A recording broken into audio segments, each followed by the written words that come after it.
vous êtes une sorte de planificateur, en tout cas, vous incitez à la réflexion pour l'avenir, mais aussi vous dites attention, il y a urgence. Et si on fait rien, qu'est-ce qui se passe en France? On va droit dans le mur, c'est la catastrophe, c'est la révolution?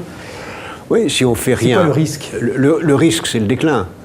Et en France, on a toujours vu, quand le peuple prend conscience du déclin, il se révolte. Il fait la révolution. Il ne se réforme pas parce que notre histoire est telle que nous ne réformons pas, nous faisons la révolution. La France est incapable de se réformer, c'est plutôt un mauvais signe pour les... La France se réforme par secousses. J'ai expliqué longuement déjà dans d'autres circonstances pourquoi. Elle se réforme par secousses, parce qu'elle a choisi d'être un pays rural et non pas un pays maritime.